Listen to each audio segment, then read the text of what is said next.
Hello, hello. Hey up, what's up, what's good, bonjour. Welcome to the Any Given Runway show.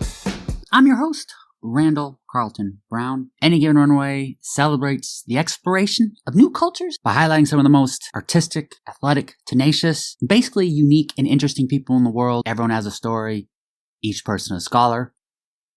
Welcome to Season 6. No lengthy preamble. Let's get right to it. We have a great episode for you today with a really fun guest. Creator of SHP Comics, Shawn Hainsworth, joins the show. Founded in 2021, SHP Comics launched as an independent publisher aiming to deliver daring, intelligent, genre-bending comics and graphic novels. Shawn began his life as an award-winning experimental filmmaker before telling stories on the page under the pseudonym Darren S. Cape. SHP has 2 upcoming spring releases, including a manga-inspired fantasy graphic novel and a Woodstock-era vampire title. On today's episode, Shawn discusses those upcoming releases and what it's like juggling multiple projects at a time. We also discuss why he founded SHP Comics and how he makes the stories stand out. Lastly, we talk about the fun aspect of Easter eggs and why he includes them. Really enjoyed my conversation with Shawn. He's one of the most creative guests we've had on the show. You're going to love him, so let's go on and bring on founder of SHP Comics, Shawn Hainsworth, and let's learn. It's got to be a really exciting time for you. You have multiple projects going at once, and I know in your profession, it's a lot of hurry up and then wait. So how are you feeling right now, juggling the multiple projects you have going on? Yeah, I'm feeling a little frazzled. I'm actually trying to bring in someone to help me because it's getting to be a lot. But really excited. Like I feel we're on the brink of, what we've been working toward since 2021. So, first graphic novels are going to be, in bookstores in the spring. We've got great reviews from the trades, Publishers Weekly and Forward Reviews. And this is Zicky and Woodstake. We got some real traction on the Aerotech issue #1 in comic book stores. People also especially like that Howard Chaykin variant cover. People love Howard Chaykin, and I do too. So it feels like the pieces are falling in place. But yeah, there's a lot going on because not only am I producing my own books, and there's several of them, but I went to Frankfurt this year, and I'm going to be acquiring 2 books that I'm going to publish, under the imprint. So we're building out the catalog in different directions. But neither of those have been signed yet, so I can't go into details, but they're both really great projects, and one will go in the fall of 26 and one will go in the fall of 27. So, but yeah, I think we have 8 books, 8 graphic novels lined up over the next 2 years, in addition to the 2 that are going now. So yeah, we're on the brink. Wonderful. Do you enjoy the overlapping of projects as far as when one's completed, it sits there for a while, and then you're working on another new one, and then maybe that first project comes into the marketing phases and they're kind of overlapping as they go? Do you enjoy that? I do enjoy that. The one thing I try to be, the one thing always prioritize is the writing and the creative work, because that's why I'm doing this, right? So, the business side of it is getting heavy, but, the thing that, makes me most excited is writing. I prioritize the work. I've got like 3 scripts in process right now, issue 8 of this, issue 4 of that, issue 6 of this. And that's really fun. And that's what, that's what I like to do late at night as I write. And yeah, it's fun. It's really fun to have these things coming in different phases. And so right now, Aerotech is the only thing being distributed. So that's great. In the comic book stores, and then we're gearing up for the graphic novels next year, and then we'll gear up for the next comic books. And so yeah, the marketing rolls, and things do sit for a while. Like I finished The Killing Machine, the comic books finished in 24, and the graphic novel won't hit until the fall of 26. So that one's been sitting for like 18 months doing nothing but collecting dust for now. So yeah, it's really exciting. These things are like multi-year projects. Yeah, well, that's also got to be challenging because there might be a concern of things becoming out of date when that happens, if they have to sit for so long.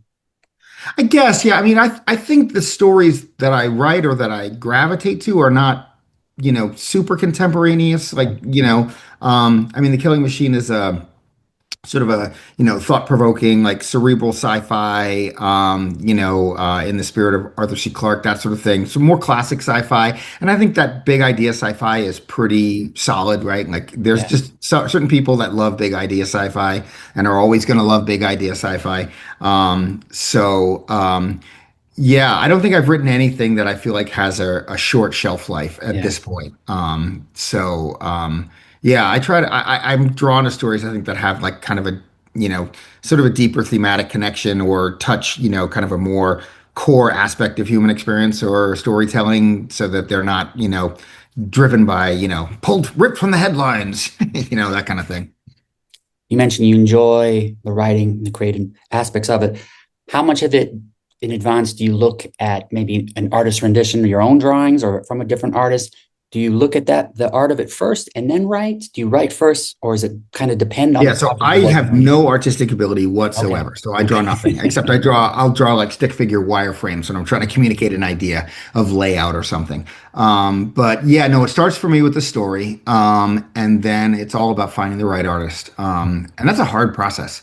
Um, I'm getting better at it. I go to a lot of cons. I meet a lot of artists now. But still finding the right artist for the right project is tricky. I've got like two or three right now that are sort of in the gestation phase and just keeping my eyes open. And then when I find someone, we'll do some sample pages and see if it's a good fit creatively and see if it's a good fit personally because you're working with this person for like 3 years and they've got to commit to finishing the book. Like you can't get two issues in or three issues in and quit, right? So it's tricky. It takes time to find, but I've been lucky, I think. Because all the artists I'm working with, they're all really different. They're different personalities and their art styles are really different. So, the one thing I joke is that, there's not one SHP book that looks anything like another SHP book. There is no look to SHP at this point. All the stories demand their own look, and I like that. And I like really giving a lot of control to the artist. It's a visual medium, right? And they put in so much more effort. Writing a script takes me, a month maybe. Drawing 30 pages of a comic or 28 pages of a comic can take, 6 months. Yeah. So yeah, I try to find someone that I really enjoy collaborating with, and then just let them go and take it where they want to take it. Actually, there's one artist that so all the artists I've worked with are all over the world. I haven't met any of them in person, except the new book I'm working on is done by an artist who lives in my town. We met, and we go sit and drink beer and look at sketches, and that's really fun. I have to say, I thoroughly enjoy that aspect of it. I wish I were closer to the other artists geographically, but yeah. So every relationship is different. Every book is different. You know, and Yeah, I try to pick artists that have a really unique look that I think fit the story. Yeah. Well, if it's just looking at sketches and drinking beer, I'm ready to take a meeting whenever you are. Exactly, exactly. Those are fun meetings. Yeah. Well, we talked about the many hats that you're wearing, many different facets of SHP Comics. This is something you started in 2021. Where did that initial inspiration come from? And when did you start to think that, you know what, this is something that actually could work? Yeah. So, I mean, I've always wanted to be a storyteller, right? Like, I used to make documentary films back in the 90s, which I loved and taught me a lot about story structure. And I've always been writing on stuff. And Because I had more of a film background, I thought film would be the way to go. But the sort of crystallizing moment came at the Austin Film Festival. I had a screenplay accepted in the film festival, and I was there. And I was like, I don't like this at all, right? You have no power as a screenwriter, and you have no control as a screenwriter. You don't even own your intellectual property as a screenwriter. You're basically hoping someone will give you money and then take your thing away from you and do whatever they want with it and own it in perpetuity. I was like, yeah, that doesn't sound like the best deal. Why don't I make it and I'll own the intellectual property and I'll control the creative process and I will be happy. Yeah, and I realized, I've always sort of liked comics. I wasn't a super comic nerd as a kid, but I was always really drawn to how sophisticated the medium is visually in terms of its, methods of visual communication and storytelling are really amazing. What you can do, just pages and panels. And so that became really fun for me to try to put my stories into that format, and then working, like I said, working with an artist is really great. Like it's a two-person collaboration, as opposed to trying to do, like, we did produce a short film off of Aerotech, and which was great, but film is just many more people, much more money, so many moving parts. It's not as satisfying, it's just working with another person and hammering stuff out, especially if you're doing it over beer. So, yeah, that was really the inspiration. And so what I'm really trying to do is put a stake in the ground and say, this is my intellectual property, right? These stories that I'm writing, I own them, I'm publishing them. I can take them to other media. I can, leverage them long term. And so that really sort of flips the equation from being a screenwriter running around hoping someone will look at you to being someone who's like, trying to establish these properties long term. So that was the main goal of it. Yeah. But sometimes taking that check as a screenwriter could be the easy way, could be the conservative approach. It's safer, it's less risky. So how did you develop that confidence? Because I'm sure there were times where you're very scared, like, is this the route that I want to take? Absolutely. Yeah. Absolutely. Yeah. And so I worked in the computer industry for a long time. I, put away some money that I could invest in, without having to go out and get investors. But that's scary, very scary. Yeah, I think it's just really, I've gotten to the point in my life where it's like, I've been wanting to do this for so long. I want to do it on my terms. Like, I want to, die with the stories that I wanted to tell, told the way I wanted to tell them. And so Zicky, like the kids book I wrote, is a story that I wrote. I used to tell my kids when they were little, and my kids are in it. And, I have a personal connection to all these stories. I guess I'm just stubborn. I want to do them my way. So I'm willing to put cash on the barrelhead and take the risk and, have the sleepless nights where I wonder what the hell I'm doing. Yeah. Well, you founded it in 2021. Very interesting time, to say the least. Yeah. How did COVID, the subsequent lockdowns, how did that play a role in the I think it development? definitely, like a lot of people, sitting in the house all the time, I was like, you know what? I've always wanted to be a storyteller. So just do it. You're not getting any younger. You have more time. There's no commuting time, et cetera, et cetera. Just do it. And I think that happened to a lot of people during COVID, right? It was just like, it's time to act on that thing that I said I never had time for. And so, yeah, that was part of it. That's when I started writing again. My kids were getting older then, so my kids, 21 were, like, I don't know, 15 and 13. So we were past that, the earlier ages. And it just seemed like the right time. Yeah. Earlier, you mentioned that in SHP Comics, there's not one central design where they all look the same. And when I started reading Woodstake, the first thing that came to mind was that not only does it look different, but it also didn't fit a traditional genre. And looking at some of the other SHP Comics, it seemed that the lines are typically blurred, and that you enjoy the uncommon being common. So Absolutely. why is Yeah. that an approach that's important for you? I think, I would like to write stories that are interesting or different, right? In some ways, right? And not for the sake of being interesting or different, but there's been so many vampire stories told, and I am, a big Bram Stoker fan, like, so many people, and I think the genre is so rich with, metaphor, and I thought Sinners just nailed it. Was just another great vampire story, but I didn't want to write a vampire story until the Woodstake idea, like slamming a vampire into hippies, just taking the most optimistic, peace, love, and flower children mindset, and running it into probably the most cynical creature ever invented, right? Who just sucks the life out of people and drops the husk of their body and moves on, right? So I loved that. And I also, I was born in 66, so I kind of grew up in the shadow of the hippies and the 60s generation. And I always wanted to kind of do something with that. So this seemed like a fun way of exploring the time period, the music, the anti-war movement, so much stuff that happened in that period that was really important when I was a kid. That's what everyone was talking about, and but visited in a different way. So I like to take a new approach at things. It's what I like to read as well. I want someone to surprise me and perhaps combine things that I didn't see being combined before, or twisting on a genre in a way that hadn't been twisted on before. So yeah, I like that a lot.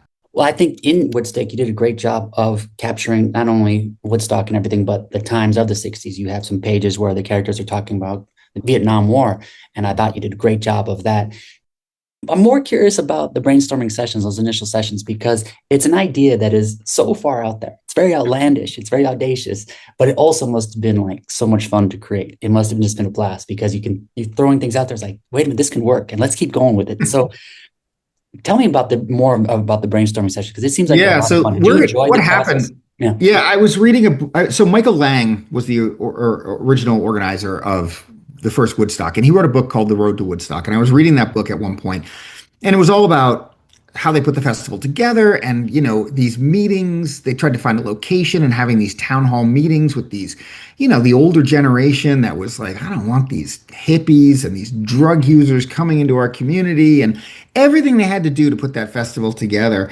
And and I'd watched the Woodstock documentary like a million times, and somehow vampire came into my head, and the title Woodstake came into my head, and then like a whole bunch of funny scenes, just popped into my head, and I was like, wow, you could really riff on this a lot, right? But the main thing for me was it had I didn't want it to be campy. I didn't want it to just be comedy. I mean, once again, we've seen a lot of great campy vampire stories, What We Do in the Shadows and Vampire 2000. And once again, the vampire genre has been exploited so many ways and in so many brilliant ways, and there's so many great vampire stories, but I didn't want to do camp. I really wanted to get at something because I think for the character, like the hippie generation turned into the yuppie generation, right? So all that kind of peace and love and heal the world turned into grab as much as you can in the 80s for a lot of people.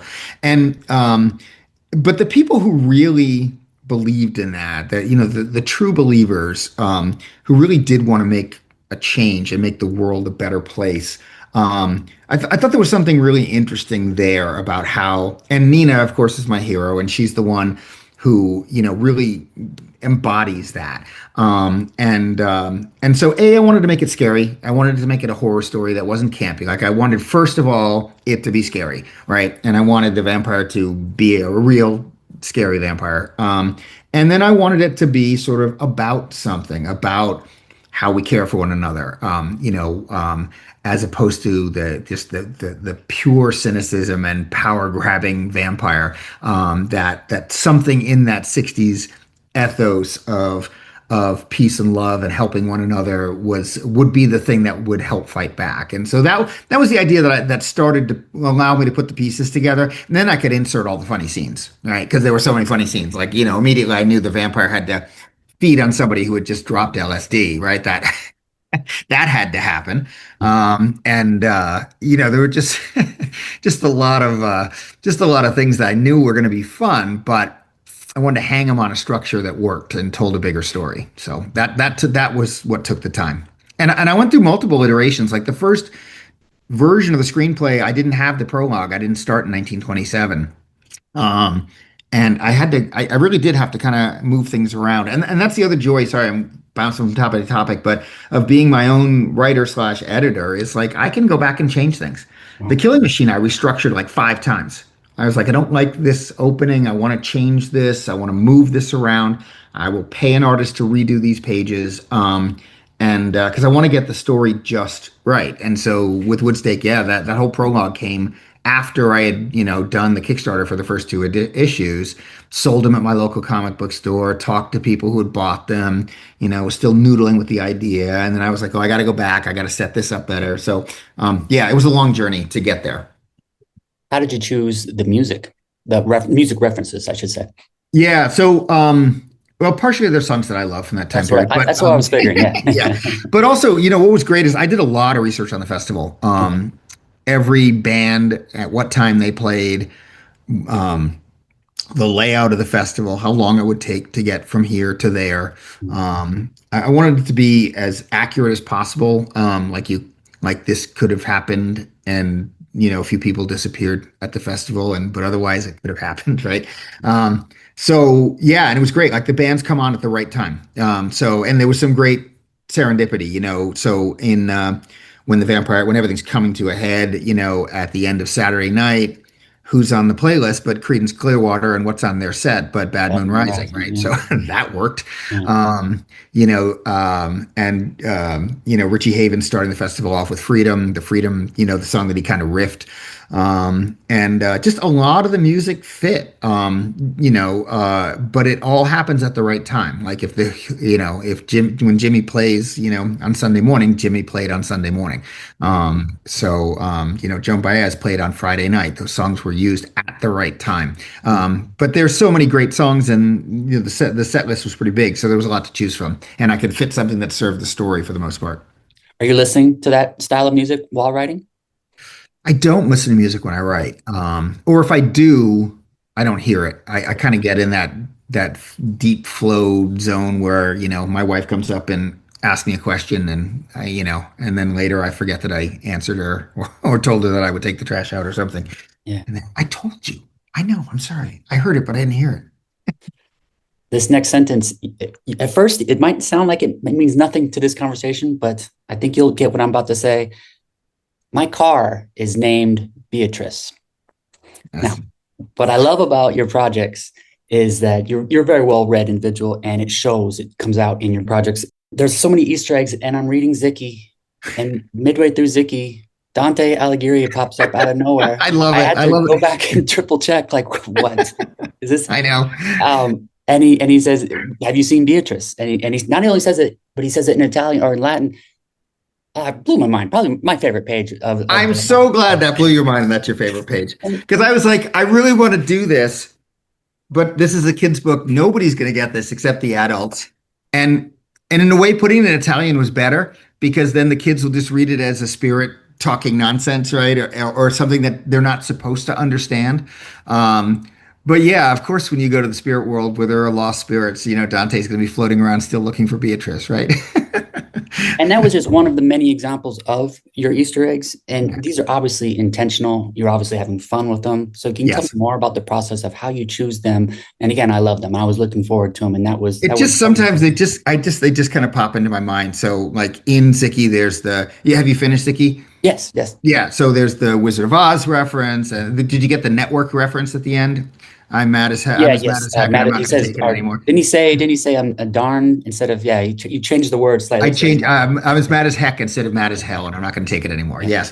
And I'm like, why am I putting a network reference in? Like, who knows Patty Chayefsky from the 70s? But yeah, I think it just makes me happy. But it has to fit the story. Like, they can't be random, right? So what I like about calling the story Wrath of the Rat King is that the obvious thing is, it's the Rat King's anger that is the bad thing in the story, but it ends up being kind of the thing that saves the day at the end, right?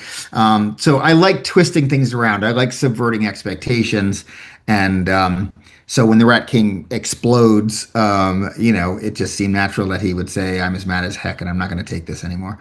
But yeah, they make me happy, and I'm so glad that they make you happy, because I feel like because they're Easter eggs, if you don't recognize them, you just kind of keep going. There's no bump in the road. But if you do get them, they're a lot of fun. When I consume media, I often will read or watch something, and then I got to pull my phone up, pull the laptop up, and look at whatever reference that is. So I love media like that because it teaches me things at the same time. And I think that also works for your Easter eggs, because somewhere out there, there's going to be a 9-year-old, 10-year-old who's going to be like, who's this? What is he saying? Mom, what is I used to be and it's going to lead into something else. So you're teaching at the same time. I agree. I mean, I always think that for kids' books, it's the opposite of, don't make make everything easy so that there's no words they encounter that they're not going to understand, and no concepts that they're going to encounter they're not going to understand. I think it's the opposite. Like, you want them to be curious, right? You want them to, what does that mean? Why is that there? What is that? That's what you want. You want to spark that quest for knowledge. But it can't be frustrating to read, right? If there's too much unintelligible stuff, then they're going to be like, this sucks. I don't understand it. But if there's just a few things in there, for the kids that are like, what does that mean? And they want to dig deeper, I think that's the best, right? Like that's what you want. You want to spark creativity, or quest for knowledge, right? Like, and I think that's fun. So yeah, that's all these things kind of make me happy, which is why I put them in. And that's also why I like doing this myself, right? Nobody can tell me you can't put a reference to Dante in a kid's book, right? Yes, I can. Why not? Yeah. There Well, it just is. imagine Stop this me. somewhere out there right now, or in the future, when there's going to be a child reading this book, and they're going to say, "Mom, who's Dante?" Like, Yeah. and imagine just the world that you're opening up to them and the conversation with them.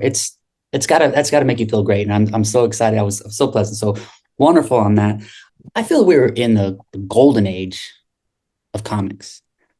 Marvel and DC at the peak, manga, you name it. With that means it's very competitive. Yeah. And you got to love that. But at the same time, how do you make yourself stand out? How do you make SHP Comics stand out? Yeah, it's really hard. And so I think the book market is a better home for me in from a sales perspective than comic book market. They're very different markets. Comic book market is very small. Like there's only 2,000 retailers in the US. There's no returns on comic books. So when they buy a comic book, if they don't sell it, they eat the money and they throw it in the trash or they recycle it or they do whatever they do with it. So it's hard to sell enough volume in a comic book store when you're competing against so much quality content from, not only Marvel and DC, but the major indies, Dark Horse and Image and Distillery and yada yada yada. There's a whole bunch of really, good creators putting a lot of stuff out there. So I do have a marketing firm that helps me get stuff out. I do go to I went to the retailer conventions last year. I go to the Comic Cons. But for me, it helps to take a more holistic approach in terms of money. Like there's the Kickstarter, and that gets you some money. And then there's the comic book distribution, and that gets you some money. And then there's the graphic novel distribution, and that gets you some money. And then there are the foreign licensing deals on the graphic novel, and that gets you some money. And then maybe there's the television or movie deal, that gets you some money. And somehow you cobble all those things together enough where each series is making money. Yeah. Because it's really hard. There is a lot of competition. I mean, manga is so much competition because people love manga, and a lot of people who read manga only read manga, right? Or 95% of what they read is manga. And so yeah, it's just interesting. If you just look at your Barnes and Noble these days, like the graphic novel section is maybe two bookshelves, and the manga section is 12 bookshelves. Yeah. Yeah, and then that doesn't even take into consideration webtoons, and people who just scroll, social media for their primary form of entertainment. And yeah, it's brutal. It's Yeah. very hard. It's very hard to get those eyeballs. And I'm hoping that I can accrue readers over time that appreciate what I do, that appreciate that if you pick up an SHB comic, it's going to be different. Yeah. Hopefully, it's going to be smart, make you laugh, and be something you haven't read before. But we're a ways from establishing that brand loyalty, right? We're just, I hope these first two graphic novels, like Woodstake and Zicky, being out in the world, because just to compare the markets, there are 27,000 libraries in the United States, and there are 2,000 comic book shops. There are, 1,000 independent bookstores. And the margins are different. The margin on a floppy comic is small, but the margin on a graphic novel is a little bigger. So, yeah, I'm learning. We'll see. Talk to me in a year. Come visit me in the poorhouse in a year. Well, first of all, we'd better talk in a year. Yeah. That's my request. And I think your approach of intelligent creations is going to be key. And along those lines, I've heard rumors of a possible involvement with Beowulf, maybe. And can Yes. you tell me more about that? And also, what are some other I can. projects you have coming up in 2026 that we should be looking forward? Yeah. Okay. So I'm not giving too much information, but yeah, I have this great idea for retelling Beowulf both in its original time period and in the 1980s when I was a kid. And it's coming out great. I actually really like this. And I've been spending a lot of time. This one's hard to write because I'm trying to be very faithful to the poem. And I've got a literal translation, and I've got the Seamus Heaney translation, and I've got this translation, I've got that translation. Um, and I want everything to be as it is in the poem as much as possible. Like I've changed two things so far from what happened in the poem to slightly different versions here. So it is both, I think, I hope, a really good rendering of Beowulf, but then it integrates with this more modern story. And it really ends up, I think, becoming sort of a meditation on the nature of evil. You know, Grendel's mother and the dragon are three different forms of evil, and they take on sort of three different forms of evil in the modern world. And so once again, there's a lot of thought, there's a lot of ideas, there's a lot of references. You don't have to know Beowulf to read it. I hope it inspires kids to go out and read Beowulf, which is a tough read, you know, or when they get to it in high school or college, you know, have more interest than they otherwise would. But yeah, so that's coming. We're finishing up issue 3 right now, hopefully in the comic book stores like May of June next year. And graphic novel spring of 27 is what I'm hoping for that one. I'm working on a new kind of sci-fi horror thing. That's the one that we're doing over beers. It's kind of like a Cassandra story. And yeah, I hard to describe that one so far, but once again, it kind of takes the Cassandra myth and mixes it up with alien invasion. But I think I've hit on a really interesting take on alien invasion. I don't think anyone's hit on before. Why they're here, what they're looking for is different than I think I've seen anywhere. So I'm excited about that. And yeah, I think that one's going to be also really interesting in a totally different art style. And then yeah, I acquired a book I'll just say it's by a beloved TV writer who worked on a beloved science fiction series from the 90s. And it's about an American novelist who's been somewhat forgotten, but a great American novelist from the 30s. That one's very literary, and it's also illustrated by great Mexican illustrator who worked on the Shea Revolutionary Life book. So that's like that's a premiere project. We're going to do that in, you know, hardback, and it's that's a great one. Looking at doing some classic horror, H.P. Lovecraft, Conan Doyle adaptations with an amazing Spanish artist. And then I've got other stories that I'm percolating, but that's kind of what's coming now. So we're gonna spread our wings a little bit. Classic horror, some more literary take, you know, back to sci-fi and horror sci-fi. So yeah, there's a lot of stuff coming down the pipe. Brilliant. I hope so. I hope so. Yeah, I really, you know, part of it is I also core belief that there's an audience out there that wants these kinds of stories, right? I hope I'm not just deluding myself, right? But I really believe there is an audience that will resonate with these kind of stories across genre, and that kids who read Zicky will pick up the Beowulf book, which is a little older. Zicky's like 9+. This one's going to be like 13+, 14+. You know, people who read Aerotech will go into Woodstake, or, you know, will cross genres, will stick with us because they like what we're doing. I firmly believe that audience is out there. It's just going to take a long time to find them. Yeah.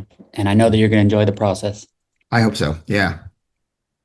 Shawn, it was my pleasure to meet you today. Very thankful to have you on the show. I hope we talk again. I'm going to continue to follow along your career. And thank you for today. Thank you so much for having me on the show. I've had a lot of fun. Appreciate it. Thanks, Shawn. Yeah. Take care. Cheers. Thank you for listening. Much appreciation to Shawn. Be on the lookout for his 2 upcoming projects, Woodstake and Zicky. And for more information, give him a follow on social media or visit shpcomics.com. Everyone has a story. Each person a scholar. Thank you for listening. Fill up that passport. I'll see you on the road. A bientôt.